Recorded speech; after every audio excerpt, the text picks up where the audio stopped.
And that's where I want to welcome in Gavin McInnes himself. Gavin, thanks for being here. Thanks for having me, John. You got it. I just gave a backstory while we were waiting for you into this ridiculous assertion by the Southern Poverty Law Center that you are a white supremacist, white nationalist, that the Proud Boys is the same. I was explaining to the audience that I've gone to many events where Proud Boys have been in attendance. I bought drinks for 2 Dominican members of the Proud Boys. There were African American members of the Proud Boys. So this is not a white supremacist organization, Gavin.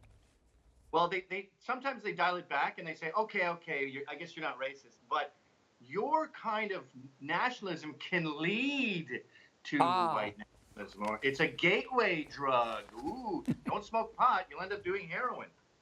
And the reason I had to step down as the leader of the Proud Boys, even though I was just the founder, is when the New York City 9 were arrested for defending themselves, the SPLC's designation as a hate group helped politicize it. And the next thing you know, the mayor, the attorney general, and the governor are all getting on board saying, this is a hate group. These guys are roaming the streets. So then the charges change from nothing to major felonies. And my lawyers are saying, look, they're going to try to frame you and make this look like a gang. A gang has a leader. If you step down, it will help their sentencing. So the Proud Boys thing in New York is a great example of the SPLC's designations affecting people's lives in a very serious way. These guys are facing prison time because of an SPLC whim that is clearly not true. Like 2 of the guys that are arrested have black wives with black kids, and they're part of a hate group, and they need to go to jail for a felony? What?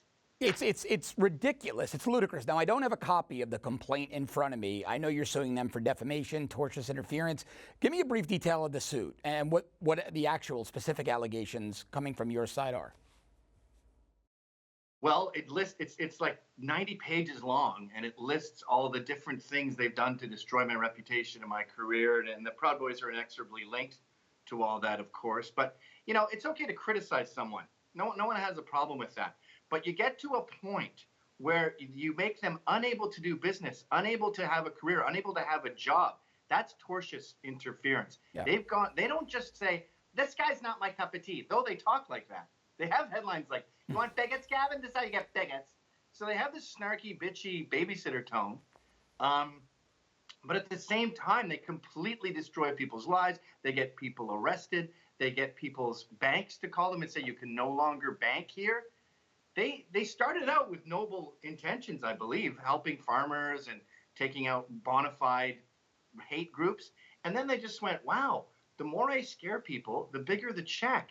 I'm just going to throw hate everywhere. Well, that's it. Like, I remember them when I was a kid into my teens. I remember the SPLC. They were the defense lawyers for indigent people on death row who might have been unfairly convicted. And so you say, okay, that's a noble mission. I have no problem with that.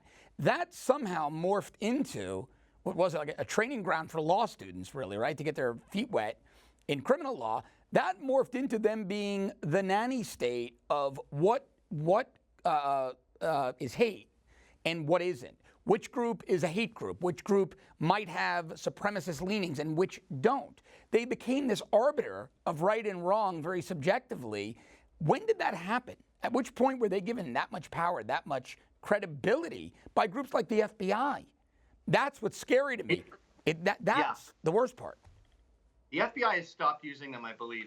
But yeah, it's really ramped up in Trump years. They've really, I bet they're going to, you know, the irony too is, I was just going to say they started getting a lot more checks after Trump. My case is going to raise them a lot of money. Yeah. I bet they're going to raise money based on this case, unfortunately. But I think the new SPLC would list the old SPLC as a hate group because they did that. There's a group of volunteer lawyers called Alliance for Defending Freedom. And these guys volunteer thousands of hours providing legal assistance to people who can't afford it. And they put them on the hate group list. That's ADF is just really the old SPLC. But no, that's not allowed. And their extremists include Ben Carson, Laura Ingraham. I saw that, yeah. Janine Pirro. Ayan Hirsi Ali decides that Islam isn't her cup of tea, and she's an anti-Muslim extremist. Majid Nawaz, who sued them for $3.7 million, he was an anti-Muslim extremist. It's shocking how wide their net is. And by the way, the one thing I don't understand is this massive wide net. where everyone Christian and conservative is a Nazi, Right, doesn't right. ever touch radical Islam. Why is jihad not on their Oh, menu? no, jihad's not on the list, but you nailed it, right? When I saw Ben Carson on their list, I was just, I laughed at it. I mean, this is a guy who separated conjoined twins at the brain. I mean, he literally does brain surgery on babies, and they labeled him an extremist. It's Is there ridiculous. a less extreme person in the world than Ben Carson? Right. He's the least extremist human being you could imagine. Yeah, yeah. It's nuts. Gavin, I hope you prevail. It's a necessary suit. I'm going to have you back as this thing goes on to give us some updates. Gavin McInnes, thanks for being here, my friend. Great to see one you. thing. Go ahead. Can we please plug my site, defendgavin.com? That's where we're raising money for this. Defendgavin.com. You got it, my friend. Thanks. Good luck. Thanks for watching. If you'd like to see more breaking news coverage, exclusive interviews, and great videos, click over here to our YouTube channel and subscribe. And don't forget to download the free Newsmax TV app. Newsmax TV. It's real news for real people.